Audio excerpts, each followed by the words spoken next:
तूने कभी उस पल को महसूस किया है जब तुझे अंदर से एक ठंडी हवा सी लगती है? वो पल जब तुझे एहसास होता है कि तू उस रिश्ते से कहीं ज्यादा कीमती है जिसमें तू दिन रात अपने इमोशंस को जलाता रहा। वो रिश्ता जो तुझे सुकून की बजाय तूफान देता था। स्टोइक सोच का योद्धा तुझसे कहता है, हर मर्द की जिंदगी में एक ऐसा मोड़ आता है जब उसे फैसला करना पड़ता है। या तो वो उसी इमोशनल जंजाल में डूबता रहे या फिर वो अपने आत्मसम्मान को थामे शांति और समझदारी के साथ उस रिश्ते से बाहर निकल जाए। लेकिन भाई, असली जंग तब शुरू होती है जब उस लड़की को यह एहसास होता है कि उसने तुझे खो दिया। एक हाई वैल्यू मर्द को जिसके जैसा कोई दूसरा नहीं। वो पल जब उसके दिल में एक बेरहम सच्चाई टकराती है, मैंने उसे हमेशा के लिए खो दिया। स्टोइक सोच तुझे उस लड़की के दिमाग और दिल के उस इमोशनल सफर में ले चलता है जहां वो पछतावे, तड़प और हकीकत से रूबरू होती है। और सबसे खास बात, हम ये सब स्टोइक फिलॉसफी की नजर से समझेंगे, जैसे मार्कस ऑरेलियस और एपिक्टेटस ने सिखाया। इमोशनल डिटैचमेंट कमजोरी नहीं बल्कि असली ताकत है। इस वीडियो में स्टोइक सोच तुझे वो 6 स्टेजेस बताएगा जो एक लड़की तब महसूस करती है जब उसे पता चलता है कि उसने तुझ जैसे हाई वैल्यू मर्द को खो दिया। हर स्टेज में साइकोलॉजी होगी, स्टोइक सिद्धांत होंगे और रियल लाइफ कहानियां होंगी जो तुझे सिखाएंगी कि तूने जो रास्ता चुना वो कितना सही था। लेकिन स्टोइक सोच तुझसे एक वादा चाहता है, इस वीडियो को आखिरी स्टेज तक देख, क्योंकि ये सिर्फ उसके पछतावे की कहानी नहीं बल्कि तेरे लेजेंड बनने की दास्तान है। तो चल योद्धा, स्टोइक सोच के साथ इस सफर को शुरू करते हैं। स्टेज 1, पहला झटका। जब सच्चाई उस पर टकराती है, स्टोइक सोच तुझसे कहता है, जब तू किसी रिश्ते से बाहर निकलता है शांति और कॉन्फिडेंस के साथ, तो वो लड़की पहले तो इसे हल्के में लेती है। उसे लगता है वो तो वापस आएगा, वो मेरे बिना रह ही नहीं सकता। लेकिन जब तू सचमुच गायब हो जाता है, न मैसेज, न कॉल, न कोई स्टेटस, तो उसके दिल में पहला झटका लगता है। ये कोई हल्का फुल्का एहसास नहीं भाई, ये एक तूफानी लहर है जो उसके पूरे वजूद को हिला देती है। साइकोलॉजी कहती है कि इंसान तब तक किसी की वैल्यू नहीं समझता जब तक वो उसे खो ना दे। तू उसकी जिंदगी में एक पिलर था, ना भागने वाला, ना तारीफ की भीख मांगने वाला। तू वो मर्द था जो अपने उसूलों पर अडिग था। और जब तू चुपचाप उसकी दुनिया से निकल जाता है तो उसके अंदर एक खालीपन पैदा होता है, वो खालीपन जो उसे रातों में जगाता है। स्टोइक सोच तुझसे कहता है, ये खालीपन इसलिए नहीं कि वो तुझसे प्यार करती थी, ये इसलिए कि तूने उसे वो इमोशनल सिक्योरिटी दी थी जो अब उसे कहीं नहीं मिल रही। मार्कस ऑरेलियस ने कहा था, सबसे बड़ा बदला है उस इंसान जैसा ना बनना जिसने तुझ पर जुल्म किया। तूने यही किया योद्धा। तूने गुस्से में चिल्लाने की बजाय शांति से खुद को अलग किया। तूने दिखाया कि तेरा आत्मसम्मान किसी के रवैये से नहीं टूटता। और यही वो झटका है जो उसे अंदर से हिलाता है। वो सोचती है, वो इतना आसान नहीं था जितना मैंने सोचा। स्टोइक सोच की सलाह, जब तू किसी रिश्ते से निकलता है तो साइलेंस तेरा सबसे बड़ा हथियार है। ना रिएक्ट कर, ना ड्रामा कर, बस गायब हो जा और अपनी वैल्यू को चमकने दे। एक छोटी कहानी, अर्जुन की गर्लफ्रेंड माया ने उसे इग्नोर करना शुरू कर दिया। अर्जुन ने स्टोइक सोच की सलाह मानी और शांति से रिश्ते से बाहर निकल गया। पहले माया को लगा कि अर्जुन वापस आएगा, लेकिन जब उसने अर्जुन की सक्सेस, उसका ग्लो अप और उसका साइलेंस देखा तो उसे झटका लगा। वो रातों को सोचती थी, मैंने उसे क्यों खो दिया। स्टेज 2, अफसोस और आत्म मंथन। जब वो खुद से सवाल पूछती है, स्टोइक सोच तुझसे कहता है, पहले झटके के बाद वो लड़की का दिमाग एक अलग ही जंग शुरू करता है। वो खुद से सवाल पूछने लगती है, मैंने उसे क्यों नहीं समझा, क्या मैंने उसे हल्के में लिया, क्या मैंने कुछ गलत किया। ये सवाल कोई साधारण नहीं भाई, ये वो चुभन है जो उसके दिल में धीरे धीरे घर करती है। साइकोलॉजी में इसे रेट्रोस्पेक्टिव रिग्रेट कहते हैं। जब कोई इंसान कुछ कीमती खो देता है तो उसका दिमाग बार बार अतीत में जाता है। वो हर उस पल को टटोलती है जहां उसने तुझे इग्नोर किया, तुझे कमजोर समझा या तुझसे बहस की। स्टोइक सोच तुझसे कहता है, ये पछतावा इसलिए नहीं कि वो तुझसे प्यार करती थी, ये इसलिए कि उसे अब तेरा वैल्यू समझ आ रहा है जो पहले उसने नजरअंदाज किया। एपिक्टेटस ने कहा था, तू सिर्फ उन चीजों पर फोकस कर जो तेरे कंट्रोल में हैं। तूने यही किया योद्धा। तूने अपने इमोशंस, अपने आत्मसम्मान और अपनी ग्रोथ पर कंट्रोल रखा, लेकिन वो वो अब अपने ही फैसलों की कैदी बन चुकी है। वो सोचती है, काश मैंने उसे और मौका दिया होता, काश मैंने उसकी बात सुनी होती। ये अफसोस हफ्तों, कभी कभी महीनों तक चलता है। स्टोइक सोच की सलाह, जब वो तुझसे कांटेक्ट करने की कोशिश करे तो अपने स्टोइक सिद्धांतों पर अडिग रहे।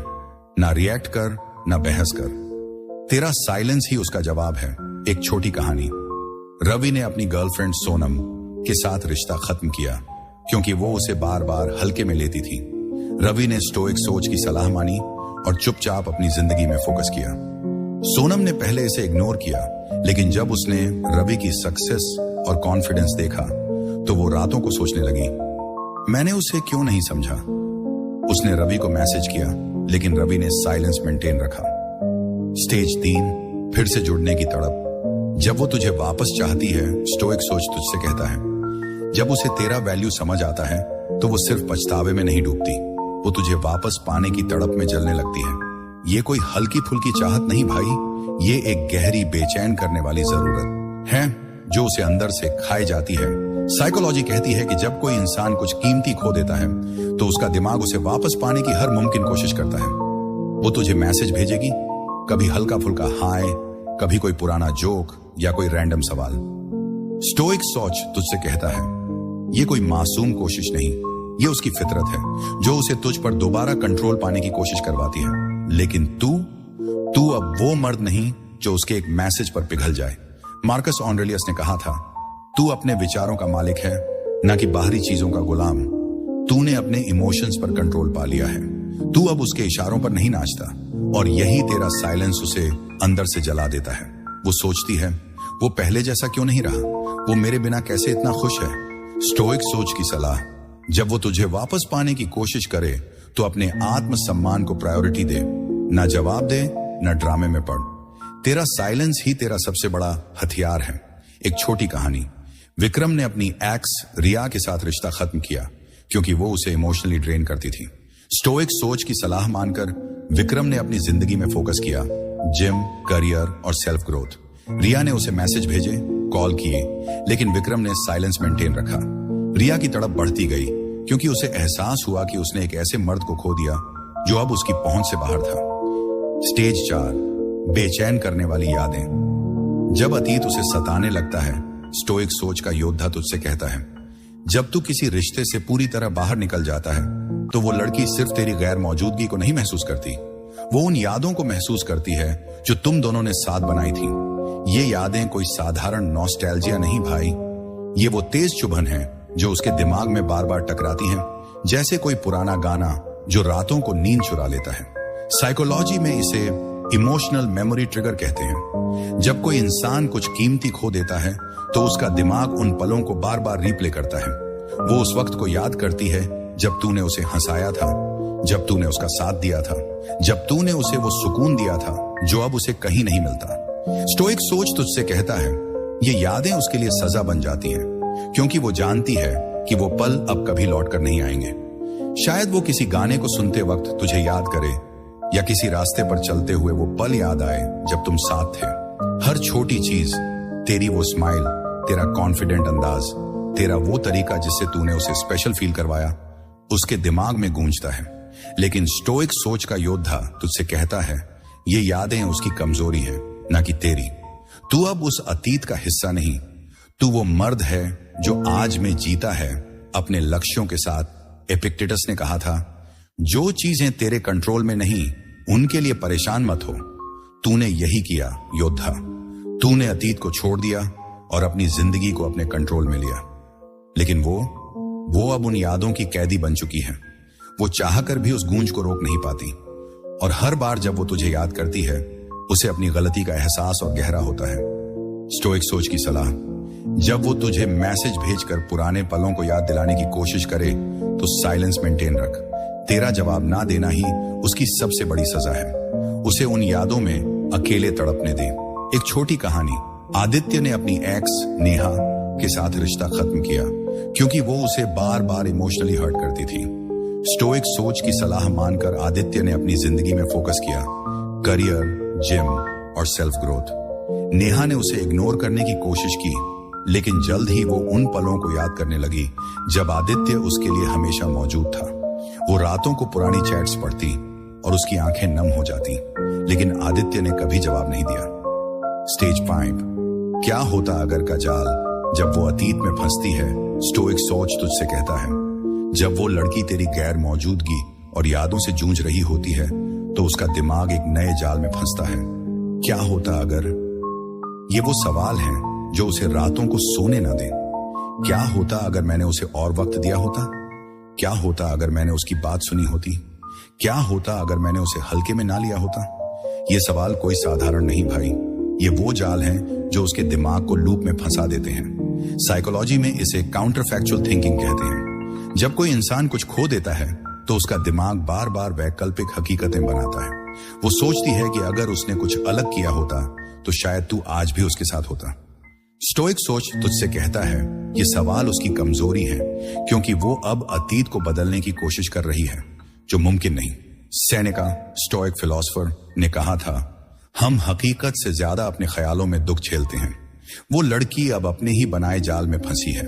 वो हर उस पल को दोबारा जीना चाहती है, हर उस गलती को सुधारना चाहती है, लेकिन वो जानती है कि ये सिर्फ ख्याल है। और हर बार जब वो इन सवालों में डूबती है, उसे तेरा वैल्यू और ज्यादा समझ आता है। स्टोइक सोच की सलाह, जब वो तुझसे इन क्या होता अगर सवालों के साथ कांटेक्ट करे तो अपने स्टोइक सिद्धांतों पर अडिग रह। तुझे अतीत में वापस जाने की जरूरत नहीं। तू अब वो मर्द है जो आज में जीता है अपने भविष्य के लिए। एक छोटी कहानी।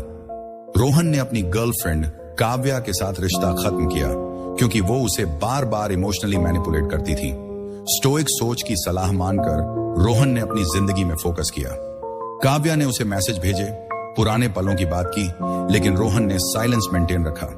काव्या रातों को सोचती थी, काश मैंने उसे और वक्त दिया होता, लेकिन रोहन अब अपने लक्ष्यों के साथ आगे बढ़ चुका था। Stage 6, final realisation. जब उसे तेरा अनोखापन समझ आता है, स्टोइक सोच तुझसे कहता है, जब वो लड़की तड़प, अफसोस और यादों से गुजर चुकी होती है तो वो आखिरी स्टेज पर पहुंचती है, तेरा अनोखापन। उसे एहसास होता है कि तू वो मर्द था जिसकी जगह कोई नहीं ले सकता। तू वो इंसान था जो ना सिर्फ उसके साथ था बल्कि अपने उसूलों, अपनी ताकत और अपने कॉन्फिडेंस के साथ जीता था। साइकोलॉजी में इसे लॉस एवर्सन कहते हैं। जब कोई इंसान कुछ कीमती खो देता है तो उसका दिमाग उसकी वैल्यू को और बढ़ा चढ़ा कर देखता है। वो अब तुझे हर उस इंसान से तुलना करती है जो उसकी जिंदगी में आता है, लेकिन कोई भी तेरे जैसा नहीं। स्टोइक सोच तुझसे कहता है, ये इसलिए नहीं कि तू परफेक्ट था, ये इसलिए कि तूने खुद को स्टोइक सिद्धांतों से तराशा था। आत्मसम्मान, इमोशनल कंट्रोल और अपने लक्ष्यों पर फोकस। मार्कस ऑरेलियस ने कहा था, जो चीजें तेरे कंट्रोल में नहीं उन पर वक्त बर्बाद मत कर। तूने यही किया, योद्धा। तूने उस रिश्ते को छोड़ दिया जो तुझे नीचे खींच रहा था। तूने अपनी जिंदगी को चुना, अपने उसूलों को चुना, और अब वो अब इस हकीकत से रूबरू है कि उसने एक ऐसे मर्द को खो दिया जो अब उसकी पहुंच से बाहर है। स्टोइक सोच की सलाह, जब वो तुझ तक पहुंचने की आखिरी कोशिश करे तो याद रख, तू इनाम है, कोई सौदा नहीं। उसे अपने फैसलों के साथ जीने दे और तू अपने रास्ते पर चल। तेरा अनोखापन ही तेरा सबसे बड़ा हथियार है। एक छोटी कहानी। सिद्धार्थ ने अपनी एक्स प्रिया के साथ रिश्ता खत्म किया क्योंकि वो उसे बार बार टॉक्सिक बिहेवियर से हर्ट करती थी। स्टोइक सोच की सलाह मानकर सिद्धार्थ ने अपनी जिंदगी में फोकस किया, करियर, फिटनेस और सेल्फ ग्रोथ। प्रिया ने उसे वापस पाने की कोशिश की, लेकिन सिद्धार्थ ने साइलेंस मेंटेन रखा। एक दिन प्रिया ने अपने दोस्तों से कहा, सिद्धार्थ जैसा कोई नहीं था, मैंने उसे खो दिया। लेकिन सिद्धार्थ अब एक लेजेंड बन चुका था।